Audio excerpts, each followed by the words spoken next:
Okay, so the two topics we have today are it's election day for the States. We're in Canada, but obviously the presidential election affects us very greatly. Oh yeah. This one's been a heated one. For a long time. For a long time. I can't say that I've been invested in politics for a very long time. It's only been actually about a year, but I feel like I've learned a lot in the last year. And then our second topic today is going to be on Dr. Jordan Peterson of U of T in Toronto, and that whole free speech debate that's going on there. So, thoughts on the election, Martin? Thoughts on the election? Well, personally, I don't follow politics as close as, some of the people may, And however, from looking at the media, social media like Facebook, Twitter, or, all those social media sources, it's not hard to see a bias there. Right. Right. And I guess if anything, I would just like to say, from this experience, looking at, from this experience of looking at, this election period, this taught me more about social media than politics, to be honest. Right? Yeah, I can picture that. Yeah. So how about you? Well, for me, I totally agree with that. Obviously, social media is populated with young people under the age of 25 mostly, and they tend to vote a certain way or lean towards a certain candidate. So I think the general consensus now is that both Trump and Hillary are bad, but Trump is worse than Hillary, according to social media, right? And I would say that's also according to big news networks like CNN and ABC and NBS and all those like privately owned. Yeah, I mean Time Warner, they own CNN. I'm 99% sure, and they have donated like $300,000 to the Clinton campaign. I mean, who do you think they're going to support more when they have donations like that, right? So I think if anything, this election's taught everyone to look out for media bias. Yeah. And if anything, even if I don't think that this is a secret so much, but I would like to see Donald Trump win more than Hillary Clinton. I don't like either of them. I want to make that clear as well. But I would like to see one win more than the other. And I think even if Trump loses, I think there's that attention to media bias now as a result of what's been happening this election cycle. Right. Yeah. So I don't know. Those are my general thoughts. I think, unfortunately, this election's been really divisive. So definitely. I'm only 21 years old. I don't know a whole lot, but in my, what I've observed previously in previous elections is that people weren't this vicious and hostile to each other. Exactly. And, for whatever reason, this time everyone is at each other's throats if they want to vote differently. Exactly. And I don't think that's really happened before, and I think, I do see that as a really bad thing. Yeah. And I could take a middle route on this issue. I could say, hey, it's both sides that commit violence towards the other, or both sides that shout the other down. But I don't think that's a fair analysis of the situation. I do think it's people who support Trump who have been shouted down and attacked physically more than the other side. Meanwhile, they feel justified in doing that. Yeah. Right? And you see that in a lot of aspects of society today. You see that in sports fan group, in gangs. Like when they're in a group, their sense of identity, like individual identity, kind of weakens, right? And then so whatever they do, they're doing on behalf of the group. Right. So it becomes like an in-group, out-group bias. Exactly. Sort of and there becomes, and then you can do what it's almost like you can punch someone in the face, like a lot of them have, and you can commit these acts, and while still justifying to yourself as being part of this group against the other ideology. Well, what they've done is they've labeled Donald Trump as a fascist. Exactly. And so violence, in their minds, violence towards a fascist is justified. Exactly. But I don't think the initial analysis of him being a fascist carries any weight. Like, I mean, again, I defend him where I think he's right, and I insult him and criticize him where I think he's wrong. And I don't think that he's a fascist. I think that he's said some outrageous things. I think that he's proposed some outrageous things, but I don't think that he is hateful towards any group of people.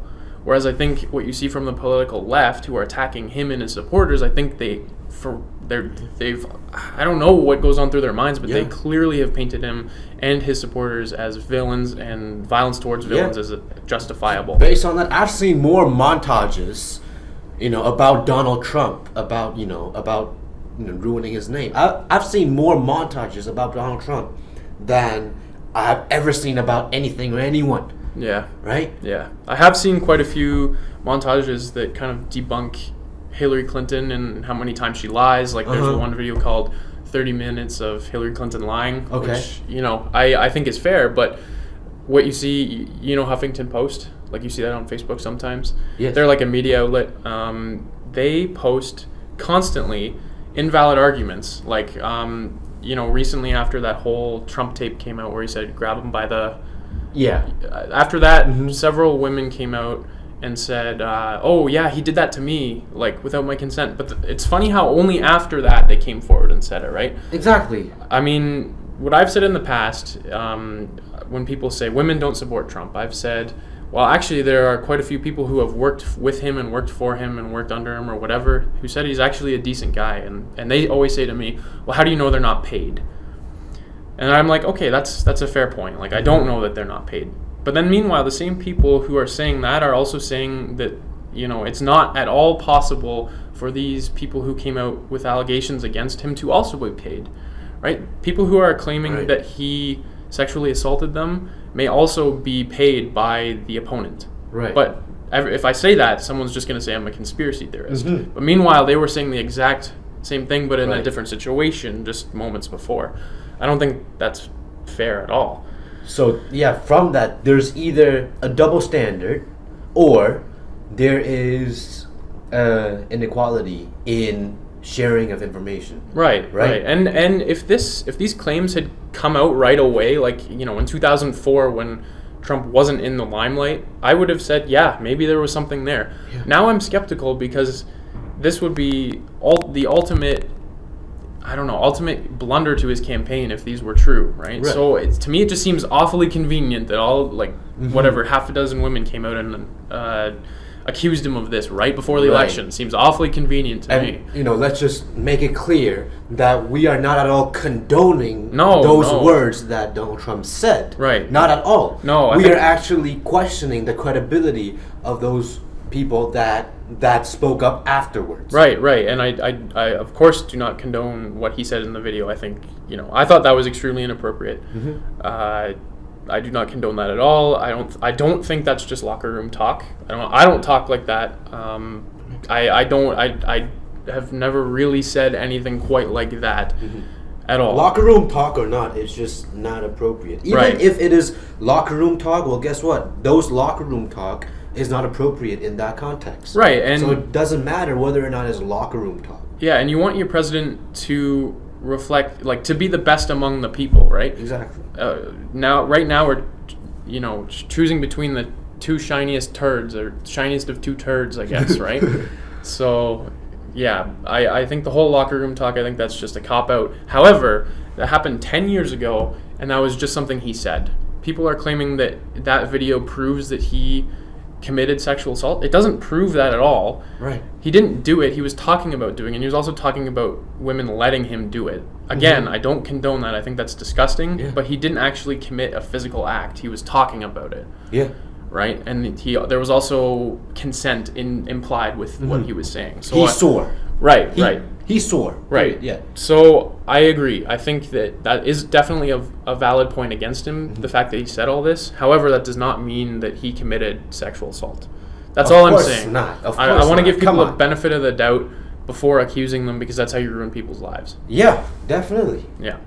So you can't just. I feel like a sexual assault, that kind of a title, that has to be placed really carefully. Yeah, you can totally destroy. You can ruin an innocent man's life. Yes, he may have a potty mouth, but you may ruin his life just by putting this title on him. Right, and that's I do have a big issue with this new wave feminism going around that says we should automatically believe the victims. No, people have the right to due process. Yeah. They have the right to go on a fair trial.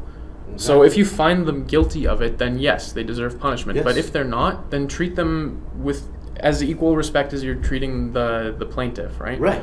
So yeah, I totally have an issue with that. And As some of the speakers like Milo have said, in an age where we can turn victimization into money, into currency, then that in itself has to be questioned, or has to go through the same process of validation. Absolutely. Right.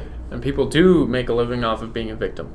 I went to that social justice, feminism, and whatever talk, Right. the sexual violence. You want to provide a little background on that? Sure, yeah. So I don't really want. I'll probably do a separate segment on this at some point, just because I want to go into it a little further. But basically, I went to this talk. It literally said social justice in the title, so I was skeptical to begin with. But I went there just to check it out. I always want to give the other side a fair chance. Right. I like to debate, and I like intelligent conversation between two people with differing opinions. Yeah. So I went to just kind of verse myself in, okay, what's the argument here? And a lot of it was either male bashing or saying, yeah, we should automatically believe the victim.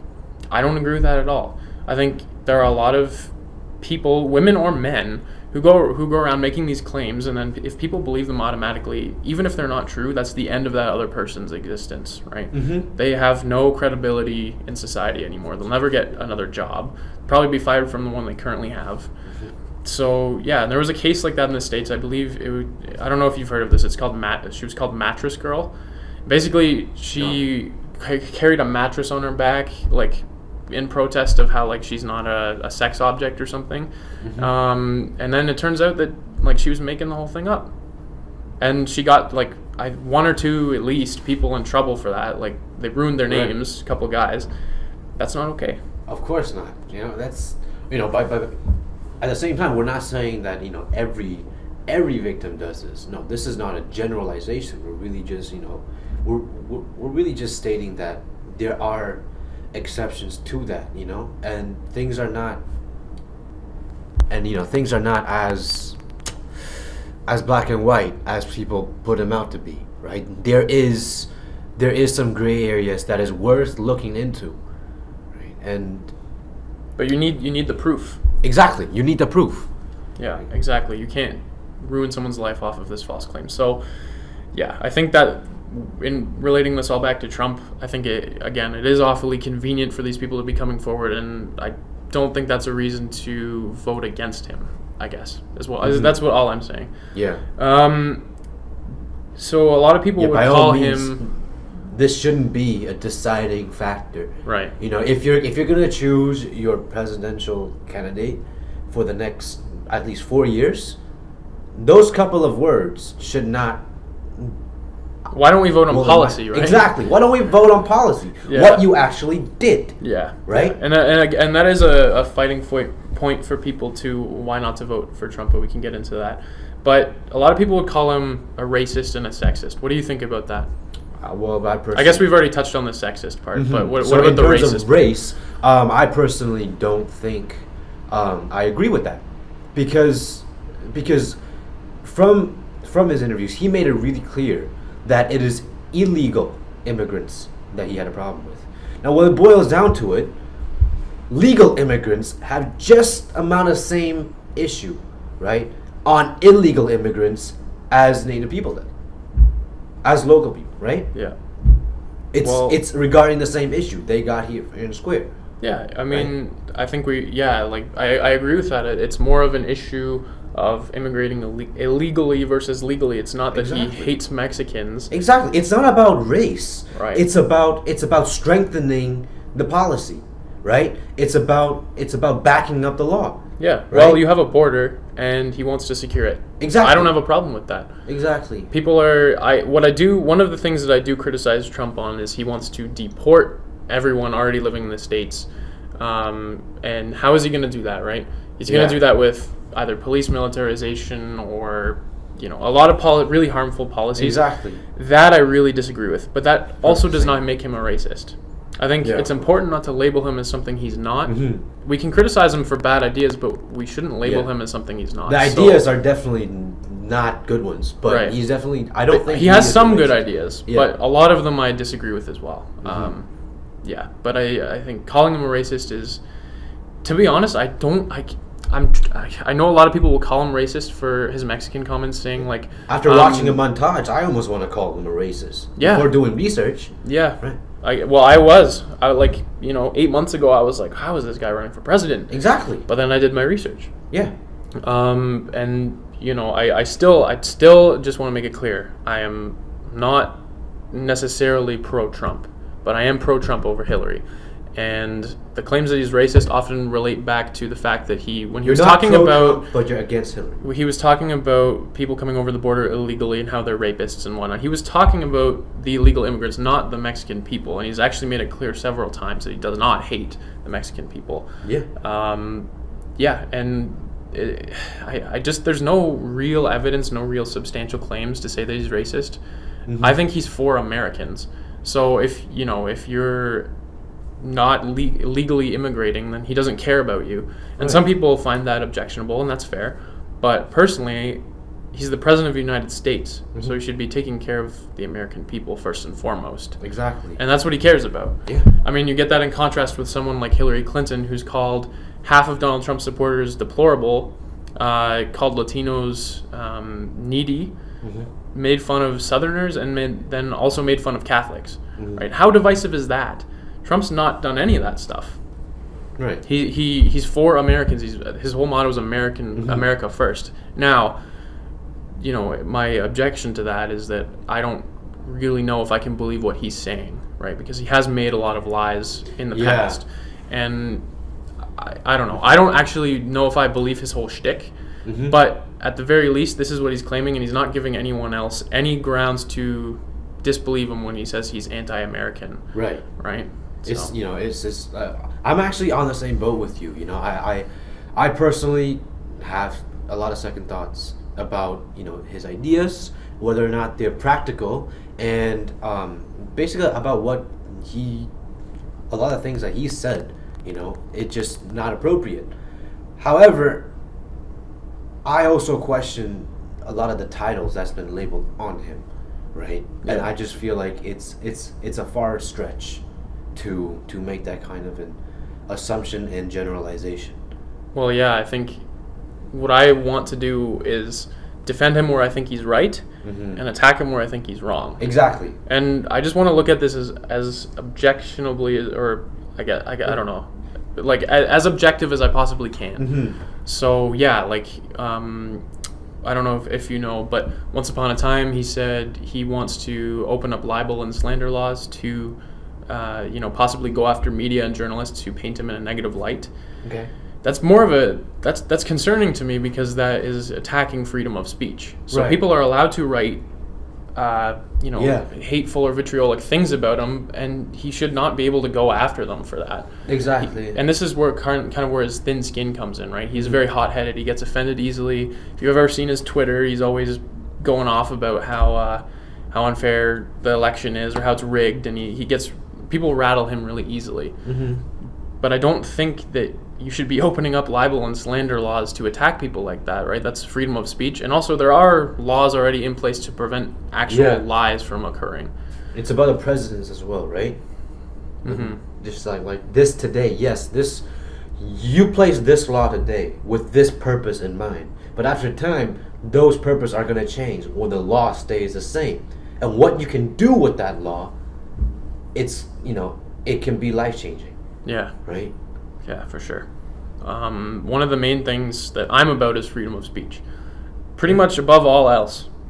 I will defend, if someone with a completely different views from me, totally every which way disagrees with me, I would defend them with my life. I would defend their right to say what they want to say with my life, even if it was what some people would consider to be like hateful, right? If they were allowed to say it via freedom of speech, and it wasn't threatening, and it wasn't calling for genocide or something actually illegal, and if people were being attacked on that, I would say, hey, guess what? They have a right to say this. Exactly. Like what's the world coming into when we're actually placing laws and policies on what people can or cannot say, just because being offended?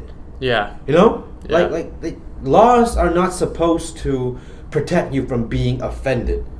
You know, as human beings, no matter what political stance you have, no matter what religion or like just whoever you are, being offended or not, that's actually a personal choice. Yeah. And that is actually a personal responsibility. Right, and you can't make into a law what you find offensive. Exactly. I could say I'm offended at your purple shirt. Doesn't mean that the government should be able to go ahead and not forbid you from wearing that purple and you can shirt. make a montage about how horrible this purple shirt is. Right? Doesn't make it any more true. Yeah, exactly. Just because you are offended does not give you the right to take others' rights away. Exactly. I think there is a point where, obviously threats, you can't make those. Obviously, inciting violence or inciting genocide or whatever. Obviously, I agree that that's not okay. Right. But you can't censor people based on what language they choose to use. And we'll get into that later with the whole Jordan Peterson thing that we'd like to talk about. So what's the difference between something that is said as a threat? Because as you said, we should treat threat differently than what some people might call hateful speaking. Speaking. So what is the difference between a threat and a hateful message? The problem is the line gets blurred. So a threat is like let's say I had a personal grudge against someone and I message them at 4 a.m. on Facebook and say, I'm coming over to kill you in 15 minutes. Right. So that is a threat. Right. And then that, police have grounds to come and Exactly. either question me or detain me or whatever. Right. Hate speech is, now what the left likes to say is hate speech is this extremely vitriolic stuff like I hate Mexicans and stuff like that, and they don't think that should be allowed.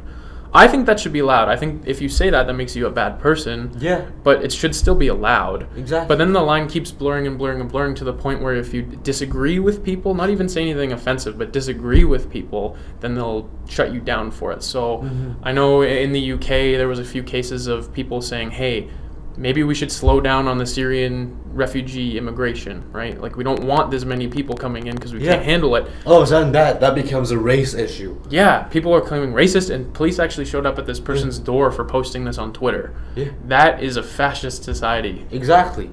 Like, it's not because they're Syrian. It's not because of their religion. It's not because of their race. They can be Chinese. They can be, whoever. They can be Hawaiians, for that matter. It's about... If you take in as many people as equal to a quarter of your population, there's no way you can... Exactly. That's the core of it. Yeah. Race has nothing to do with it. Yeah. So people being arrested based on making that claim, just disagreeing, there's nothing hateful about saying that. They were being, at least talked to by the police. So it's like thought patrol. I mean, you can't... In my eyes, sunlight is the best disinfectant. And I think that is a Milo quote, so I don't want to steal that. But basically... With hateful things or things that are really ugly or really distasteful, extremism. If people are allowed to say that, other people I think people are generally good, are going to condemn that person. You don't need the government to do it for you. Exactly, justice would be served even without the law being there. And the law shouldn't be there. Yeah, like let's say me for example. Let's say I say something hateful. I wouldn't do this, but let's say I say something hateful. I think that if I say something hateful, the government should not be able to come and put me in jail for it, put a gun to my head and put me in jail for it. Instead, what I would rather happen and what should happen, because of liberty, people would condemn me for saying that. I maybe wouldn't get hired again. Right. I'd basically let the free market decide what happens to you. Right. As opposed to the government, which wants to do everything by force. Because when I'm making the decision to say that hateful thing, it's liberty, right? It's all about liberty, and I think that's one of the most fundamental rights that people should have. Exactly.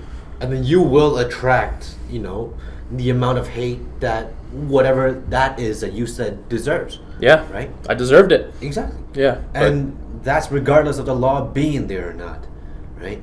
And just bringing in the back between a hateful speech and a threat. From what I understand of it, the police should come if you said do this, or because you are this religion, because you are this race, I'm going to whatever, right? Well, sure, that's a hate crime. Exactly. Yeah. That is a hate crime, and that is a threat because Yeah. that implies an action, Yeah. right? And an action that will cause potential physical harm. Mm-hmm. Where a hate crime is just literally disagreeing, when you're just voicing your opinions. You Yeah. know, Well, without I any do. indications of your own actions or anything that's going to come afterwards that's going to be done by you. That, I think that is a main difference between a threat and a hate crime, and they should be differentiated and they should be looked at completely Yeah, different. I do agree. I want to change the terms around a little bit. I think Mm-hmm. hate crime is actually when you are committing a felony against someone just because of their race. So Right. I do condemn that, like saying, hey, I don't like you because you're black, so I'm going to punch you. That's a hate crime. Right. But the difference is, if I say, hey, I don't like you because you're Asian, that's not a hate crime. That's not a hate I'm crime. expressing my opinion, as crappy as that opinion is. Yeah. And I don't mean that, just to Mhm. lay that out. I know. As crappy as that opinion is, that's not a crime. It's not taking away your rights. It's not threatening your safety. So I should be allowed to say it because I am allowed to control my own language. Yeah. right? Legally, yeah. Legally. You should be legally allowed to say it. Yeah. Should you say it? Of course not. Yeah. Right? But Yeah. again, it's about the legality of it. Yeah, and liberty. I mean, would you rather live in a society where you have freedom, or would you rather live in a society where you must comply with the laws or else you get thrown in jail with a gun against your head? Yeah. That's what it comes down to. Exactly. And it's a very slippery slope. So, anyway, relating this all back to the election, I know we tend to get sidetracked.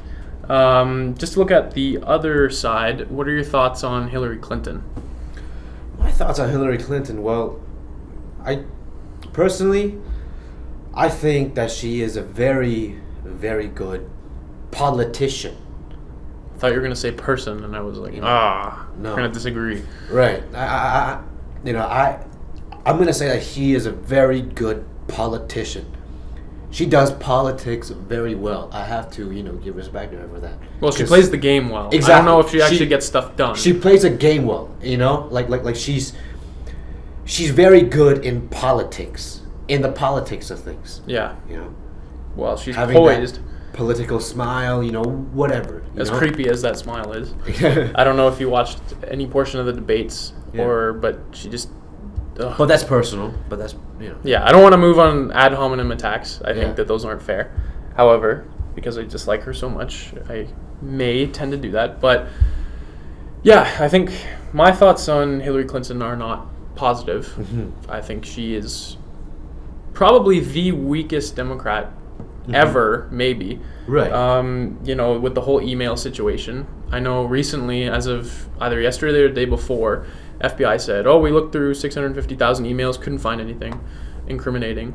I think just the fact that this happened, and if it was anyone else, they would have been charged by the FBI and not been allowed to run for president. Exactly. I think the fact that she's gone past that point to the point where, she's likely going to win the presidency. Yeah. Show me another president candidate that has been investigated by the FBI Twice twice in 4 and that months. still is able to run. Like how? Yeah, I know. I know.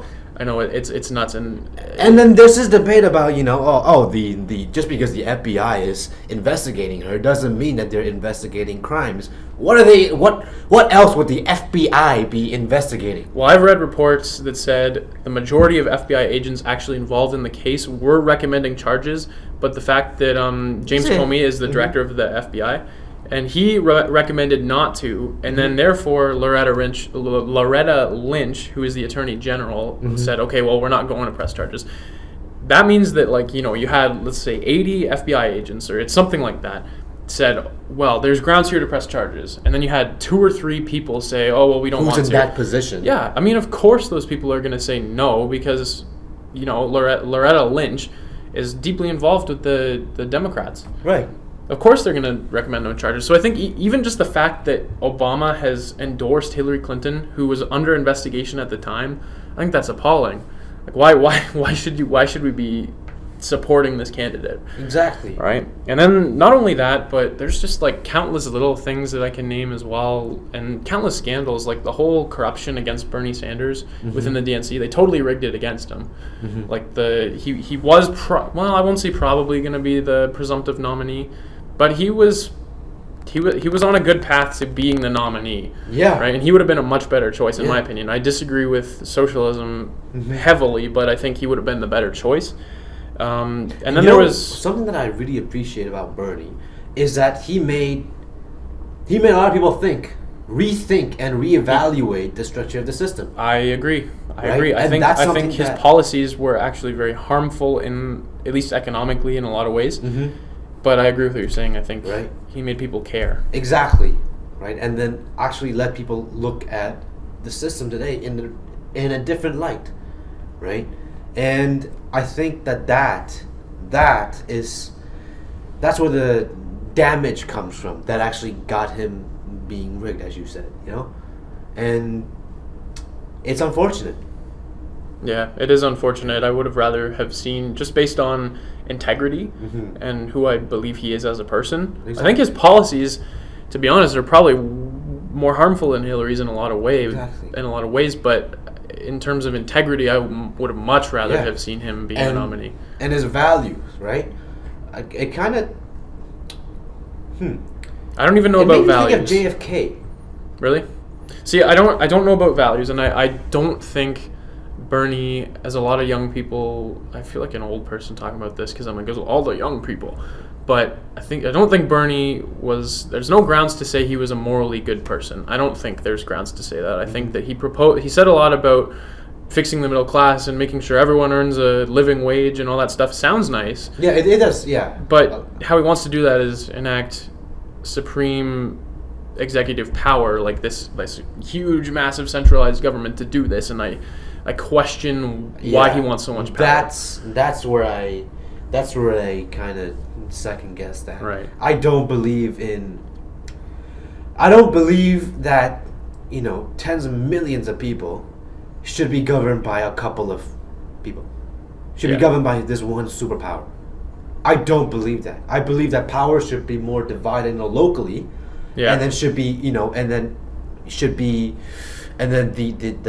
the size of the power should be in ratio to the population of the local people. First of all, keep everyone accountable. Exactly. They actually know what's going on in the local area, right? And they're actually in touch, right? So if you delegate more power to them, they have more power to actually attack those issues that are in clear view. Right. Those detailed issues, right? And when you have a lot more divided powers, however each of those powers is actually helping different issues in detail, then they're catering to their exactly audience, right? Like what works for Pennsylvania doesn't necessarily work for Texas. Exactly. So, where you kind of that compared to taking an average and then placing like this average answer to everyone's problem. To everyone's problem,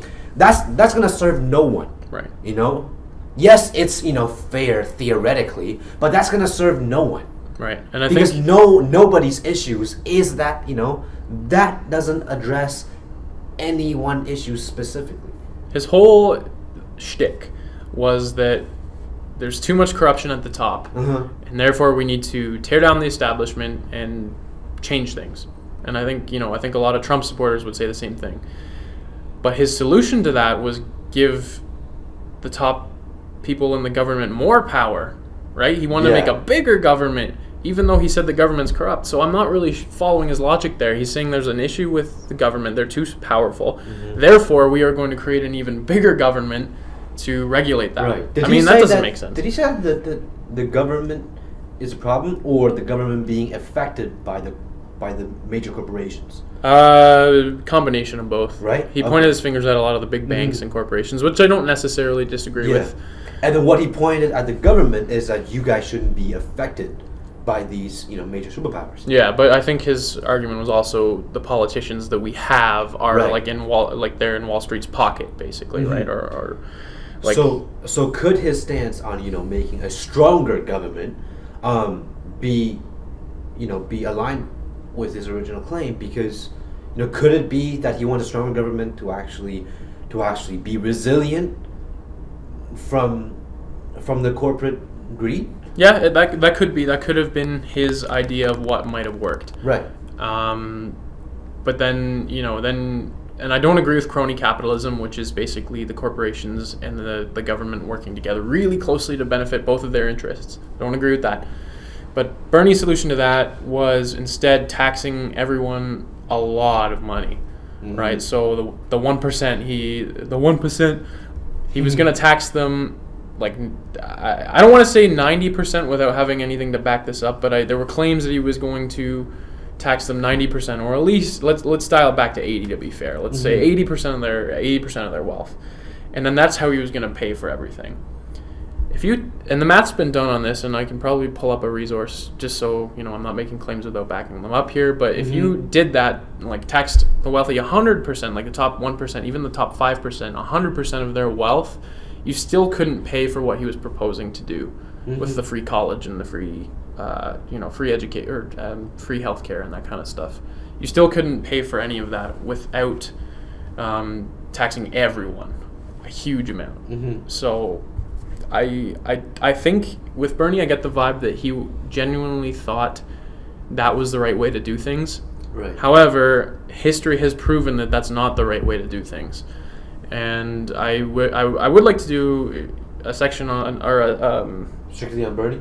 On Bernie, yeah, and my thoughts a little more on him, and then also socialism in general. Yeah. Because I am pro-capitalist. I'm not afraid to admit that, and I think socialism is a bad system. But I would like to get into that more. But yeah. So yeah, then the other thing, I guess, with Hillary Clinton pulling this back towards the two candidates is all the money coming from special interest groups in other countries.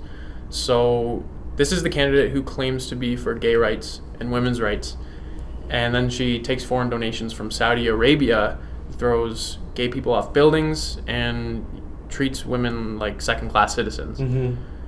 How can you be for women and be for gay people while taking money from these people, right? You can't. There's a logical. Being good in politics. Well, that's exactly what you were saying. Exactly.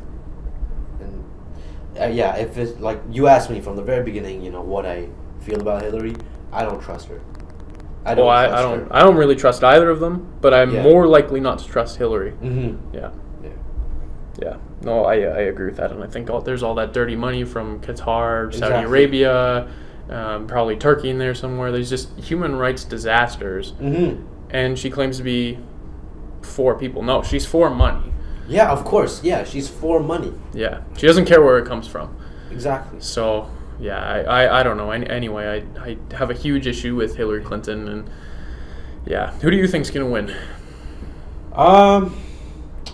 When you ask me this question, what my general response or general question back at you is going to be. I do, because we've talked about this before. Exactly. Right. And then that question is, when you ask me that question, are you saying who gets the most votes or who's president? Right. Right? I think that Hillary will be president. I'm not sure about who will get the most votes. Yeah. Well, that's kind of how the first past the post system in the States works. Like, if you win California, you win 55 electoral seats. Exactly. That is a huge portion. Like, you need 270 to win. That's 1/5 right there. 1/6. And is the ratio the same throughout all states? That I actually don't know. I will plead ignorance on that one. I just don't know. I'm more well versed in the Canadian system, but yeah, I think you're right. I don't I see Hillary Clinton winning. I don't necessarily know if she'll get the most votes. I hope that I'm being accurate when we say that's kind of how it works. But then the other aspect of that is Trump gets more votes, but there's more voter fraud against him. Right. There's voter fraud claims now coming from in Pennsylvania. I don't know how true they are, but people are saying the machines aren't working. The machines aren't letting them choose Trump. They're just defaulting to Clinton. Right. This kind of things in voter fraud, the technical issues, things like that. This always comes during elections. And it's always Democrats. Yeah. Either the media wants a story, and they're just trying to milk it a little bit more, Yeah. or on the option that is actually happening. Well, I don't can know. guarantee you CNN, if they covered it at all, was not covering the fact that people, there's these series of videos called Project Veritas videos, and they basically did like undercover investigations into the Democratic National Committee, and they found that like the guy admitted to utilizing voter fraud by busing people around to different states or different areas and voting more than once. And then there's that whole dead man's vote that we talked about earlier, not on the show, but just earlier when we were discussing things before the podcast, how people who are deceased, you can claim that you're them and vote as them because the system hasn't registered that you're gone yet or whatever, right? And the people that do this kind of stuff they're Democrats. Republicans don't do this kind of stuff. So I think, yeah, I am concerned about the possibility of voter fraud this election. Right. So I think I don't necessarily know if it'll be enough to totally change. Like, it depends on how much Clinton beats Trump, but I do see Clinton winning this election. Yeah. Because maybe it was me having high hopes, but I was like, oh yeah, like a week ago I was saying, oh yeah, he's totally gonna win. I think because just based on this whole email investigation being reopened, like he's a shoo-in. But now I'm starting to think, well, his path to victory is actually very narrow. Yeah. Whereas she could win a lot of ways. It's based on timing, right? Yeah. Yeah. Yeah. Like, I know you don't know too much about the like electoral college map and stuff, but basically, if there's like swing states, and if Clinton wins 2 swing states, she'll win. Yeah. Trump needs to win like all 7, which is really unlikely, especially in Pennsylvania. I think that his odds of actually winning Pennsylvania were like only 20%. So if he loses that, he still has a chance, but if he loses another one, he's probably not going to win.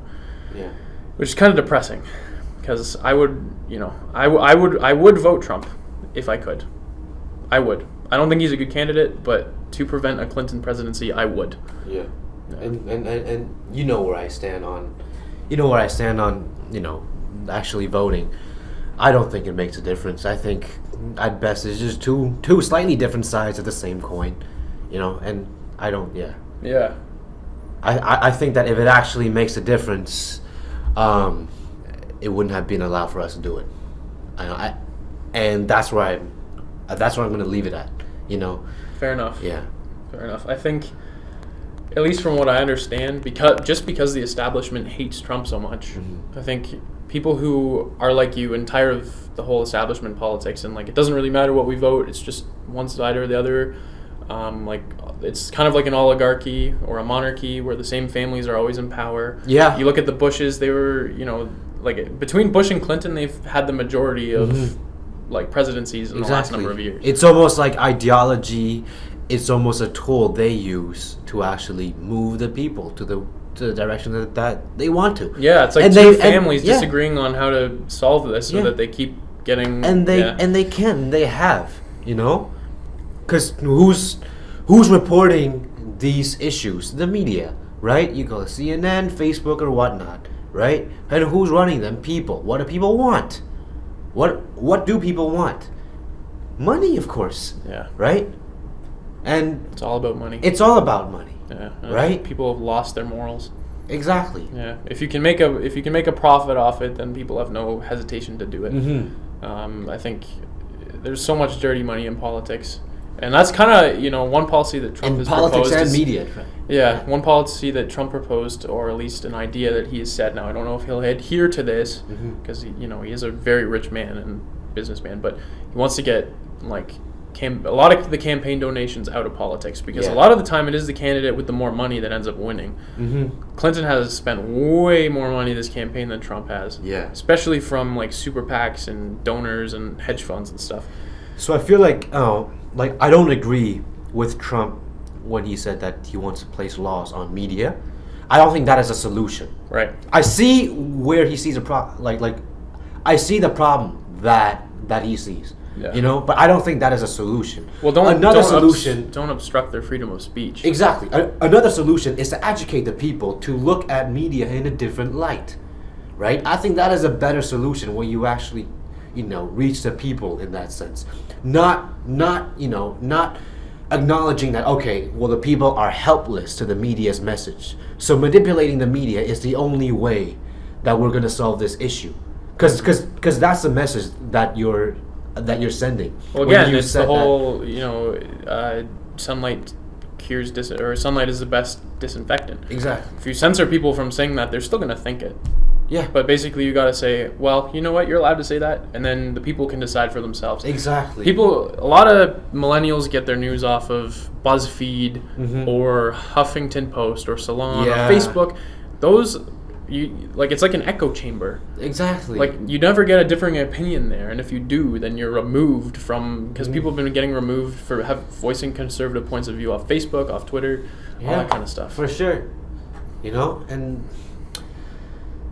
But however, we still got to respect that, whoever runs it has the right to do so. As a private business, they're allowed to do that legally, and we have to respect that. Yeah. So I don't think placing more policies on those companies is an issue. In fact, I want less policies. Exactly. I think that educating the people into actually seeing through the media, that will be a more long-term and a more resilient solution. Well, what I want is that I want people to have the most liberty that they can. Exactly. We've talked about this before with the whole concept of welfare, right? Yeah. Welfare is largely like a democratic solution. But when you get someone on welfare, they're basically, I won't say leeching off the government, but they definitely use the money that the government's giving them, and they become dependent on it. Exactly. And then they really don't have a choice. The solution to the problem can actually change the incentive in a way that actually contributes to the original problem in the first place, right? Well, if you're on welfare and you don't have a choice because you're going to starve if you go off it, exactly, that's not liberty. And And when you give people liberty, they'll figure out, hey, I have a choice. Hey, I can do this. I don't have to do this. That's, in my eyes, more what conservative sort of values outline. It's, in my eyes, liberty versus being forced to do something. Right. And that's why, and I think there's reasonable social safety nets that you can have. Like, have welfare, but say, every couple of years, okay, we're going to reevaluate you and say, are you still eligible for health or welfare? And then if you're not, then go out and start working, get a job. Yeah. You shouldn't have people living for 20 years off the government, off of other people's tax money. Exactly. And then complain and start riots about it. Exactly. So I just think that, I don't know. I think people, again, they want to do the right thing by saying, hey, we're going to give all these poor people welfare, but that's not, that they don't thrive that way. Yeah. They're just, And there's been deterrents to that, and the governments, when they strengthen that policy towards it, that actually affects the people who actually needs it. Yeah. Well, the way to combat that, and again, I'm not an economics expert, so I don't want to speak out of turn here, but the way you do that is to reevaluate people so that they're not on welfare all the time, that they have jobs, promote small business owners, don't tax everyone to death so that they can't either afford to buy things or minimum wage just isn't enough for them. Right.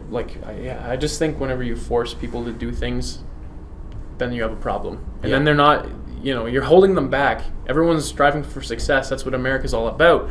That's what the West is all about. We can say the same about Canada. You're trying to do your best, but if you have someone holding you back and taxing you 90% of your income, what's the incentive to make? Exactly. What's the incentive to make that much money anymore? You're just gonna be like, wow, if I'm making $300,000 a year and I'm $250,000 being taken away, why should I make $300,000? I'm just gonna use the government's money. Exactly. It promotes laziness. It does. So, yeah. Anyway, I think relating this all back to the election, in my eyes, I think Hillary's gonna win. I think you kind of think the same thing. Yeah. So I'm kind of not super pleased about that. So. Well, I'm indifferent. You're indifferent? Yeah, I'm indifferent. I guess that's fair. We do live in Canada. Yeah. Things are different.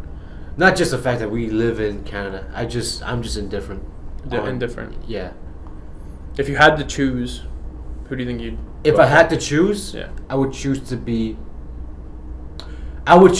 against Hillary more than being against Trump. Let's just say that.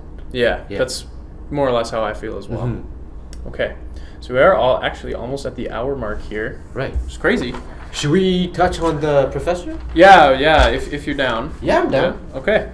So, as many of you know, Jordan Peterson is a U of T professor who basically has come out and said, I will not use gender-neutral pronouns or memorize a list of 50 pronouns. 50? Is it? Well, I don't know if it's 50, but... Is it 50 now? I think in New York they have something like 30, and Man. if you don't use them, you can be fined like ridiculous amounts if you don't use them as a If you business don't owner. memorize the 50, you know? Yeah. And then just magically guess the right one at each time. Yeah. I mean, that's- God forbid you accidentally call someone a girl when they're Oh a girl. my god, you know? So and just to be clear, before we get into this, I totally respect someone's right to identify as transgender. Oh yeah, but this is not about disrespecting their choice. Right. This is not about disrespecting their liberty and their freedom. Yeah. If Right? someone is, and gender dysphoria is a thing. Mm-hmm. If someone's experiencing that, they do have the right to say, hey, I actually identify as a woman instead of, if they're biologically a male. They do have that right. Yeah. What Jordan Peterson is bringing up is that they do not have the right to force other people to call them a female when they're not. That's his argument, right? Like he's saying, it's my decision to use what language I use. You cannot fine me or fire me or throw me in jail for calling you, not saying they instead of she, Right. or whatever, right? It's all this semantics, and it Right. really, we talked about this before. It really doesn't matter. It's the media drawing attention to, or people who are looking for something to complain about, drawing attention to this issue that shouldn't be an issue. Exactly. Now, talking about that made me think about a question. Like being a male, right? Being a straight male.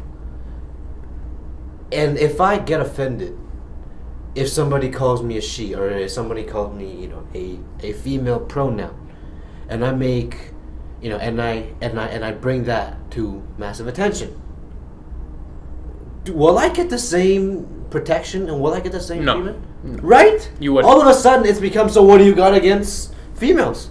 Yeah. Right? Yeah. Well, it's this whole, again, I don't care what people decide to identify as. You can identify as an attack helicopter if you want. Yeah. You as Martin can say, actually, I would prefer to be called an attack helicopter. And from If you were serious, I probably would say, well, since you asked so nicely, sure, I'll call you an attack helicopter. Yeah. But because these people are proposing legislation, which is actually, I should have given context, the Ontario government is trying to impose legislation that will prevent people from misgendering people, right? So that means either fining them, and if you don't pay the fine, you get thrown in jail. That's what they're proposing. So I do oppose that, and I say, well, when I'm forced to do it, I'm not going to do it. I don't want to do it. That's not liberty. Whereas if you asked me nicely, I would consider it. Right? And Exactly. again, I respect people's decision. I get that, and I agree with the incentive to request that, but I strongly disagree if there is a force, if there's a force associated with that. Well, yeah, and who's to say that it's the right thing to do anyway? Exactly. Like- And at the same time, don't.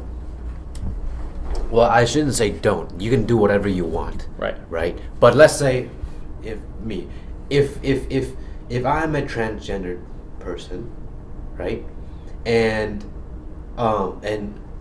I call myself, I still call myself Michael, for example. By the way, Michael's not my name, but I still call myself Michael, where I would have preferred to be addressed as a female, right?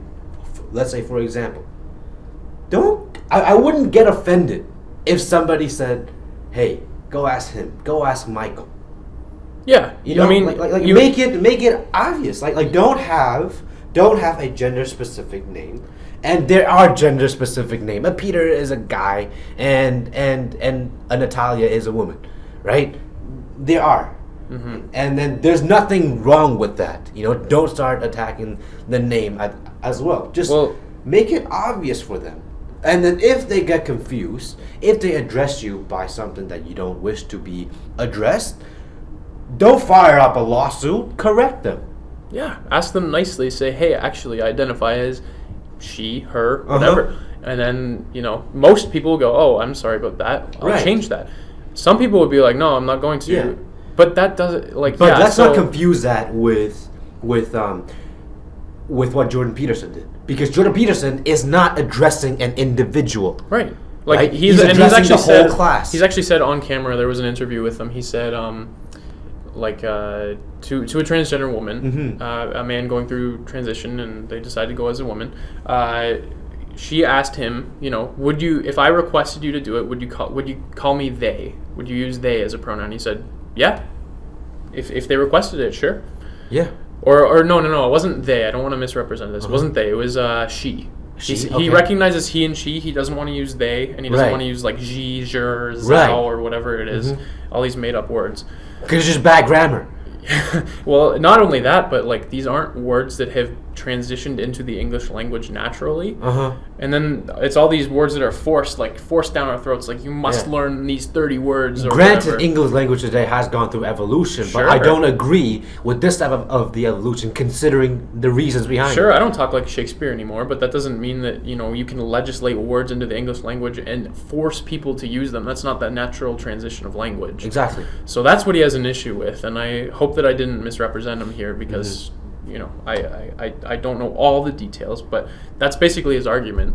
I think what you were saying too. Even if someone decides to identify as the opposite gender or whatever, it doesn't give. And even if let me start that over.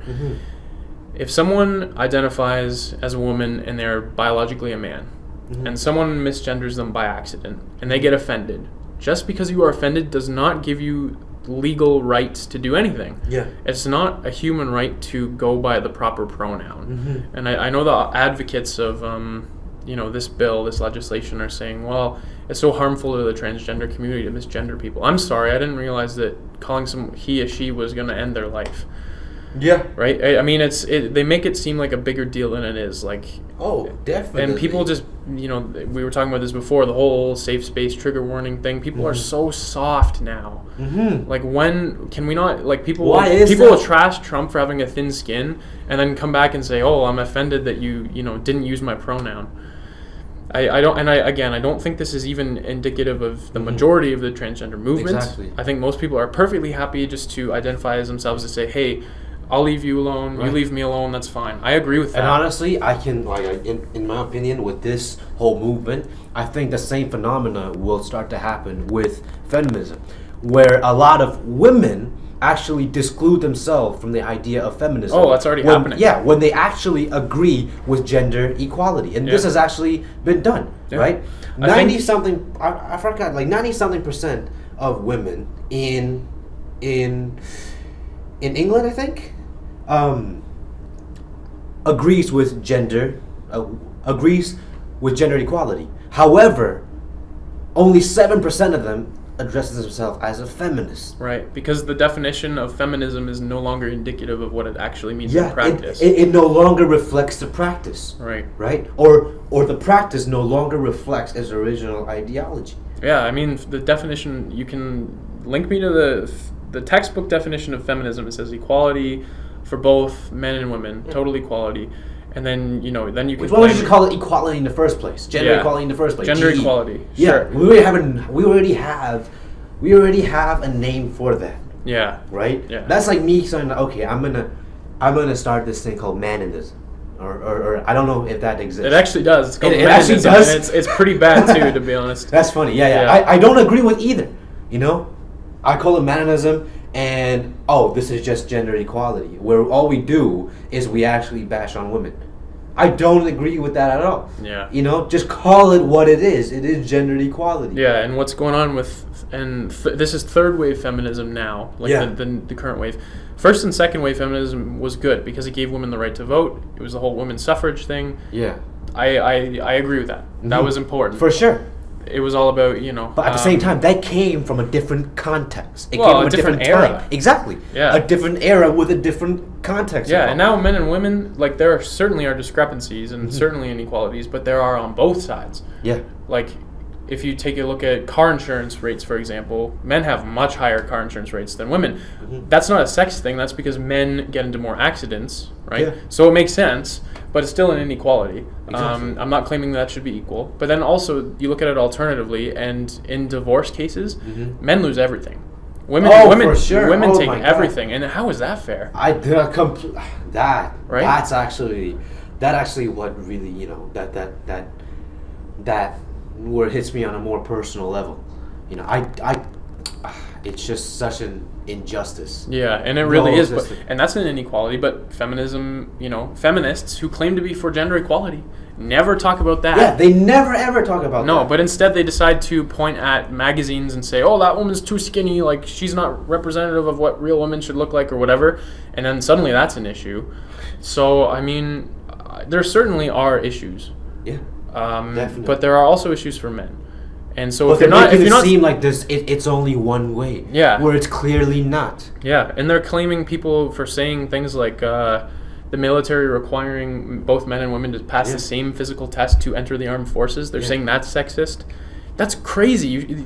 That is literally equality, right? You were literally holding those, like, men and women to the same standard. The same, exactly. Exactly. Like, that is literally equality, but they're complaining about it. So the new wave feminism, the third wave feminism is awful. Yeah. And it should not. And then just as a note here, I would like to add in, this is by no means, I should say, hey, you know, this is not, you know, a request to all the feminists today that you should address men's issue at all. No. Right. I don't care if you do that or not, you know? Yeah. In fact, it doesn't matter to me what you do. You know, I don't feel like, yes, I believe there are a lot of issues that are targeted towards men as well, but no. You know, but I don't feel that this is something that, you know, this is not a request for you to address those issues.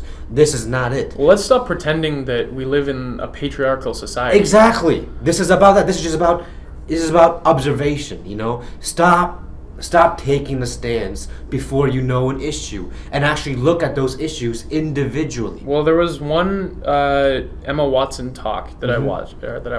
She was giving an address to the UN, and basically she said that women aren't given the chance to be in high roles at university or can't express their opinions, or I don't want to misquote her, but basically she was saying that women do not get the equal chance that men do in university.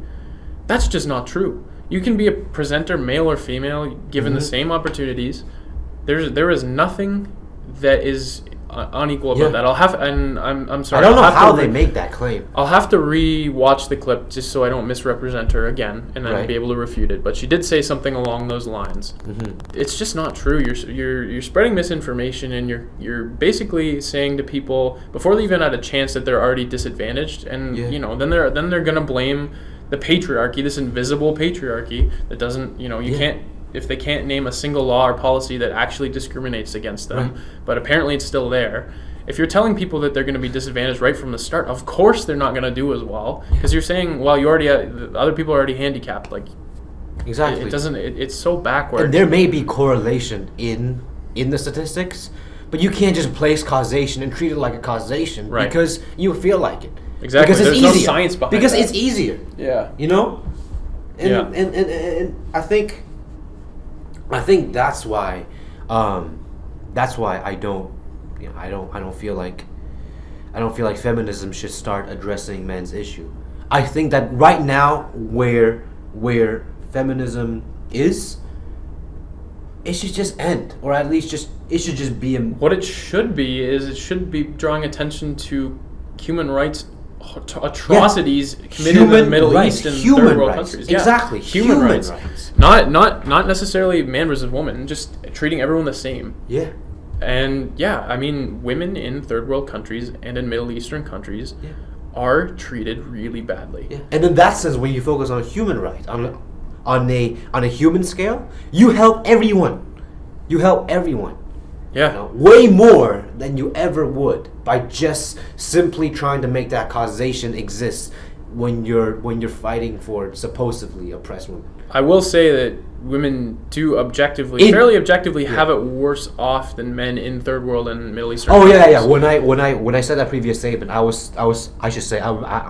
specifically talking about North America. Okay. Yeah. Fair enough. I should put that out there. Yeah. Yeah. No, and I would agree with you. Why can't we just call ourselves humanists? Exactly. Treat everyone at the same standard. Obviously, there are biological discrepancies, and you should account for those. And that seems like the core value of feminism. And that seems to be the core well, that's the value. definition. That's what it should be. Exactly. And that seems to be the core value of different like, for example, like Black Lives Matter. In the end, it's about equality, right?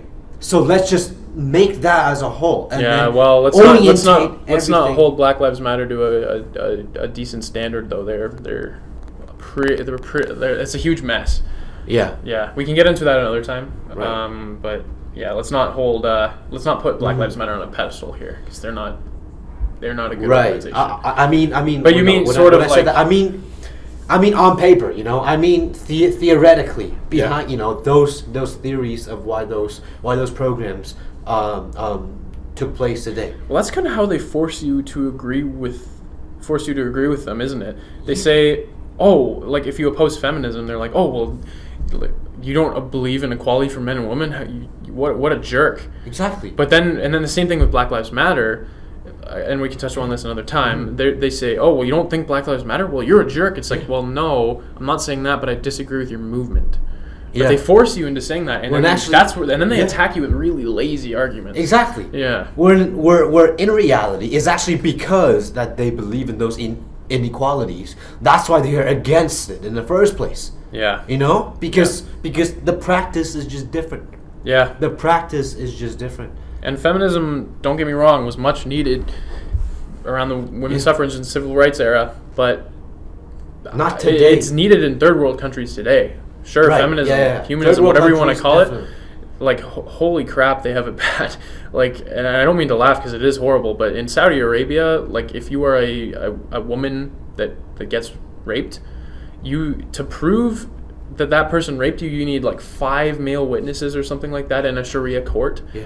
To prove that they did, and then if you make an accusation and it doesn't go through, then they'll stone you to death for making that claim. Exactly. So basically, you get killed for being raped in Saudi Arabia if you're a woman. Yeah. Now, this doesn't happen everywhere, but it does happen. That's the issue that they should be tackling. Right. Rather than this person was hurt because he was betrayed. My feelings are hurt. Yeah. On the magazine. God, it's not even comparable. Because the magazine portrays how women should be. Yeah. Like people shouldn't take personal responsibility for how they choose to perceive things in the first place. Right. Like you're taking a whole, You have these people that made bad decisions about their body or whatever, and then they're blaming the magazines for holding a certain standard of beauty that most people find attractive. Exactly. That's just where if you actually take personal responsibility, if everyone take personal responsibility for how they perceive things, right, and then for the things that they project on the different things, yes, that may be more work, but that will bring a lot more freedom. Mm-hmm. Happiness will come to you without the need for others' words or others' actions. Right. Love yourself. Exactly. Yeah. Doesn't matter what that magazine says. I mean, it doesn't matter what that magazine says. And I do agree with this whole thing where people are like, you become more empowered in that sense. I disagree with, when you see those ads, it's like, everyone's beautiful. It doesn't matter what your weight is. Like, you can be obese and still be beautiful. It's like, well, no. Don't convince people that when they're 100 pounds overweight that they're healthy. They're just not. Yeah. So let's not lie to people. But well, they are not. They are beautiful. That is completely subjective, and we're not going to touch on that. But don't argue that they are healthy. Right. Yeah. Yeah, agreed. Like, some people may find that beautiful. Most people wouldn't find an obese woman or man. Right. Obese anyone beautiful, but like if don't make the claim that they're healthy when they actually have tons of heart problems. Exactly. So okay, we've strayed a little bit from our original topic. That's fine. Right. We always do that. We always do that. Expect that a lot. Yeah. I guess. Yeah, but I think we went into feminism and then we started going into weight. But actually, just I suddenly remember how we got into the whole feminism thing. Yeah, just to bring that back to like gender pronouns. This whole movement of reinforcing those 50. I don't even know. Like come on. I don't even. Yeah, those 50-some. I think that what's gonna end up happening is a lot of transgender people, or a lot of people from the LGBTQ community, or or the first 5. I don't know how many letters there are now. I honestly don't. LGBTQAAIP, possibly a silent F. Okay, so basically everything but straight. Okay, Right. everything but straight, and they're like those people are going to start objectifying. I mean, those are going to start objecting this movement, just like a lot of women today object third wave feminism. It's people, yeah, you're right. It's people speaking on behalf of them, and they're like, whoa, slow down. Like, this doesn't represent us. Exactly. They just want to be left alone. Exactly. Because, if you are a transitioning man or woman and you decide to use the bathroom, no one's going to notice if you're convincing. Yeah. So people are making this an issue when it shouldn't be. Exactly. And relating it all back to freedom of speech and Jordan Peterson, he's just saying, hey, this is a political ideology that I don't agree with. I only recognize there are 2 genders, which is, a perfectly reasonable opinion to have. Yeah. I mean, it's a scientifically backed opinion. And he says, I don't recognize, the use of those pronouns. Maybe he's right, maybe he's wrong. But most certainly he has a right to choose what language he uses. Right, but that shouldn't be enforced upon him. Right.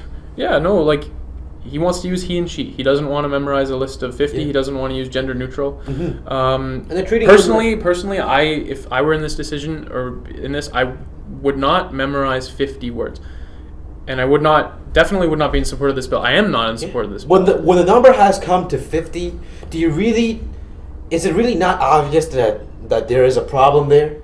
Come on, it's not 10. Yeah. Even if I don't want to say 50 because I feel like it's not quite that much, but it is. Okay, some let's sort say of cut it weird in half. number. 25. Even 10. Let's say if it's 10, that's way too much. Yeah. Come on, even if it's 10, then the issue becomes obvious. Let alone 25, 50. Come on. Yeah. It's sometimes people focus so much about being politically correct that they forgot that it's important to make sense. It's all about identity politics now. It doesn't matter if you make sense. It's like, hey, guess what? I support this, and everyone starts clapping for you and cheering for you. Yeah. But meanwhile, they don't really have any solid ideas. It's really, Meanwhile, it's really empty. really lazy. Yeah. Really Supported lazy. by people with nothing really better to do. Most of them, anyways. That they're really just trying to find a reason to be offended. Trying to make an issue out of nothing. Exactly. Yeah. Well, yeah, I don't know. People, when it comes down to it in this argument, whether you agree with him or disagree with him about the whole transgender thing, I don't want to get into that today. Exactly. As a conservative, as a libertarian, I have different opinions about that I don't really want to delve into. But what it comes down to is this guy allowed to say what he wants, or is the government going to pretend or enforce that he's not allowed to say these things? Right. Because they're hate speech, right? That's that whole fine line between hate speech and just like freedom of speech.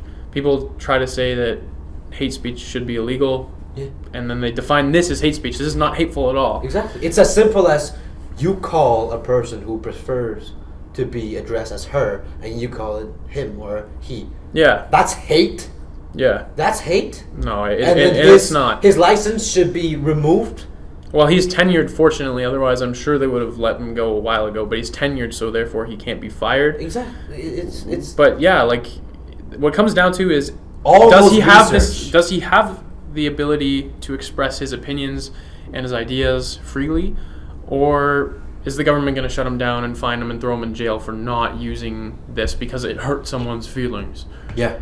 That's what it comes down And to. you're saying that a professor who has paid his dues as a professor, within the academic realm, all of that should not be taken into consideration on his credibility on the material that he teaches. Right, he could be a phenomenal teacher. Yeah, exactly. Has nothing and to all do of a with sudden this. you're gonna revoke that because he addresses a person who prefers her as him or him. Yeah. As him or he. Absolutely. That's ridiculous. I had a friend on Facebook who said, and obviously he opposes Peterson's ability to, express his freedom of speech. Mm-hmm. He said that people should now start calling him Mr. Peterson instead of Dr. Peterson and see how much he likes it. I think the thing with this is that I think Dr. Peterson's whole point is to say, call me whatever you want. I'm going to call you whatever I want. Yeah. It's your choice. Exactly. You can call me Mr., you can call me Sir, you can call me Mrs. if you want. He Call would not me- mind. Exactly. He would not try to take your freedom of speech away. Call me whatever you want, and no matter what or why you call it, it's a reflection on you, not me. My day could still go on. Yeah, My it's kinda- plans does not change. It's kind of ironic that he posted that on Facebook because that's his whole point. That's Exactly. Peterson's whole point is to say, yeah, if you would like to, call me Mr. If you want. I mean, he still has a PhD. Yeah.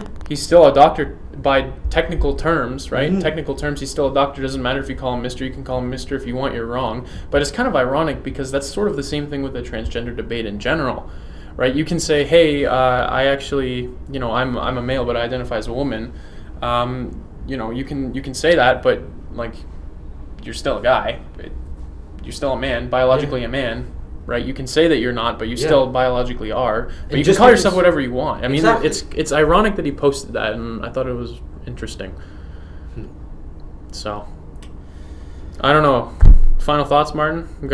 Probably got to wrap this up. Yeah, 'cause we we're- got to wrap this up pretty Yeah. quick. Final thoughts.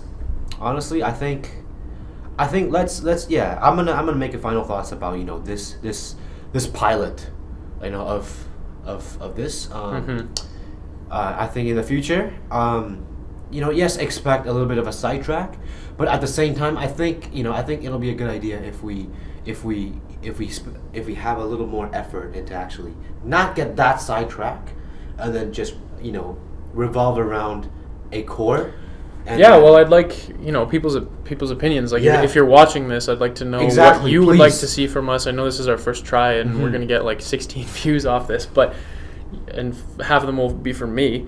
But yeah, I'd like to know like what can we improve on, that kind of stuff. Exactly. I thought today went pretty well. Yeah, I think so too. I think today is a very good pilot. We actually went a bit overtime. Yeah, we were planning What do you on expect? sort of an hour, around an Mhm. hour and 20 minutes, but yeah, I mean, this is the kind of stuff we're gonna talk about. I do want to, especially since it's your forte, delve into the more, philosophical side of things too. We'll have like a broad range of topics. I'm sure we'll start talking about random crap as Right. well. But yeah, I think it'll be interesting for further podcasts as things Definitely. develop in the American election and whatnot. Yeah. So And to see that fusion too, right, between like the deep rooted practicality, and and looking at the practicality of the system, and having that twist to it. It'll be no fun to have two